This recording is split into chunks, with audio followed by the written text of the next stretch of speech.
నమస్కారం. ఎప్పుడైనా స్వంతంగా ఒక యాప్ తయారు చేయాలని గాని, ఒక వెబ్సైట్ క్రియేట్ చేయాలని గాని అనుకున్నారా? అయితే పైథాన్ ప్రోగ్రామింగ్ ప్రపంచంలోకి మీకు మనస్ఫూర్తిగా స్వాగతం. ఈరోజు మనం మీ ఆ కలను నిజం చేసే మొదటి 3 అడుగుల గురించి క్లియర్గా తెలుసుకోబోతున్నాం. ఈ 3 విషయాలు సరిగా అర్థం చేసుకుంటే చాలు, మీ కోడింగ్ జర్నీ ఒక అద్భుతమైన సాహసంలా సాగిపోతుంది. మరి ఇంకెందుకు ఆలస్యం, మొదలుపెట్టేద్దామా? మనం ఇప్పుడు నేర్చుకోబోయే ఈ 3 కాన్సెప్ట్సున్నాయే, అవి ఒక పెద్ద భవనానికి పునాది లాంటివి.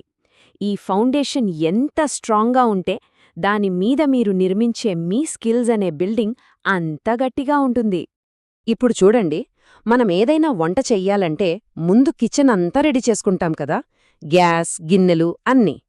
అలాగే మనం కోడ్ రాయాలంటే మన డిజిటల్ కిచెన్ అంటే మన వర్క్ స్పేస్ను ముందుగా సిద్ధం చేసుకోవాలి.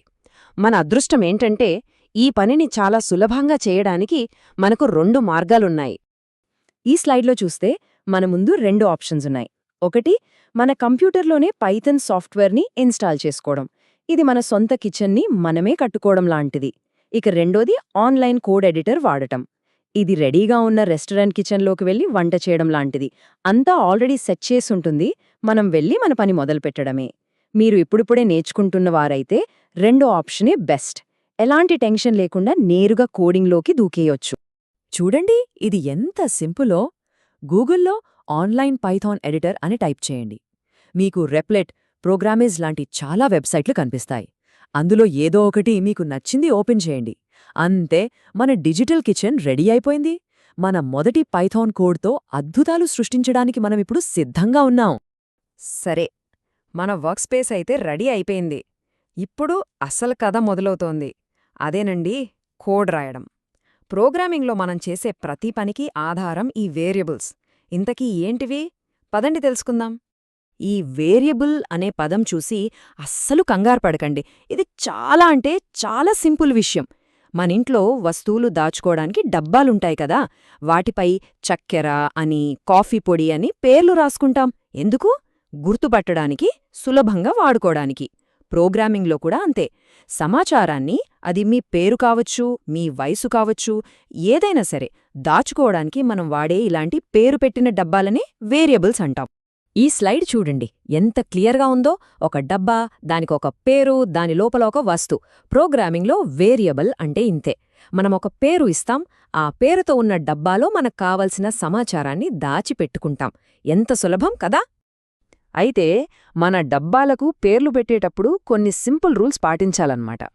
మన ఇంటి అడ్రస్ ఎప్పుడూ నంబర్తో స్టార్ట్ అవ్వదు కదా, అలాగే వేరియబుల్ పేరు కూడా ఎప్పుడూ నంబర్తో స్టార్ట్ అవ్వకూడదు. పేర్లు అక్షరాలుండొచ్చు, నంబర్లుండొచ్చు, ఇంకా అండర్స్కోర్ కూడా ఉండొచ్చు. కానీ గుర్తుపెట్టుకోండి, పేరు ఎప్పుడూ ఒక అక్షరంతోగాని లేదా అండర్స్కోర్తోగాని మొదలవ్వాలి.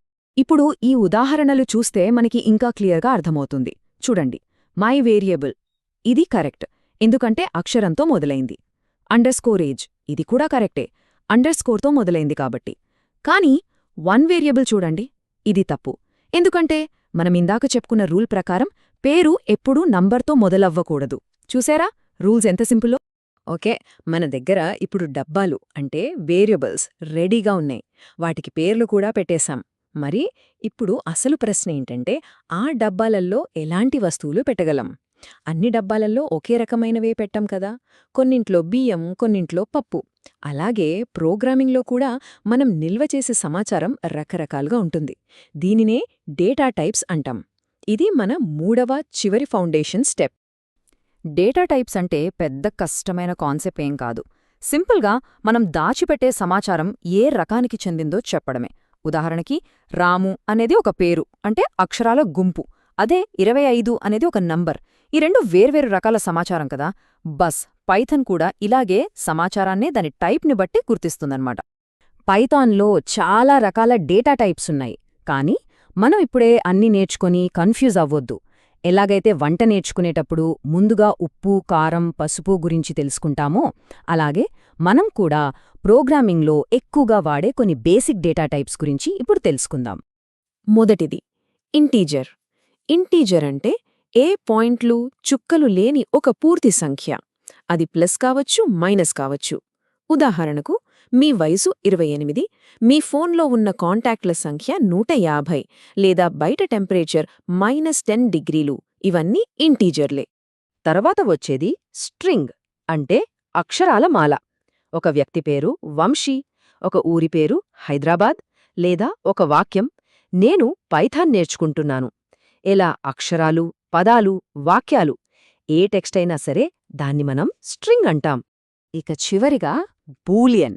ఇది చాలా ఇంట్రెస్టింగ్గా ఉంటుంది. దీనికి రెండు సమాధానాలు ఉంటాయి. అవును, ట్రూ, లేదా కాదు, ఫాల్స్, అంతే. ఉదాహరణకు లైట్ ఆన్లో ఉందా? సమాధానం ట్రూ లేదా ఫాల్స్. మీరు 18 ఏళ్లు దాటారా? ట్రూ లేదా ఫాల్స్. ఇలాంటి అవును కాదు ప్రశ్నలు అడగాల్సి వచ్చినప్పుడు బూలియన్ వాడతాం. వావ్! అద్భుతం! మనం పైథాన్ ప్రయాణంలో మొదటి 3 ముఖ్యమైన అడుగులు విజయవంతంగా పూర్తి చేశాం. ఒక్కసారి మనం ఏం నేర్చుకున్నామో వెనక్కి తిరిగి చూసుకుందాం. ఈ ఫౌండేషన్తో మనం ఎంత దూరం వెళ్లగలమో ఆలోచిద్దాం. ఒక్క మాటలో చెప్పాలంటే మన డిజిటల్ కిచెన్ని ఇన్స్టలేషన్ చేసుకున్నాం. వస్తువులు దాచుకోవడానికి డబ్బాలను వేరియబుల్స్ తయారు చేసుకున్నాం.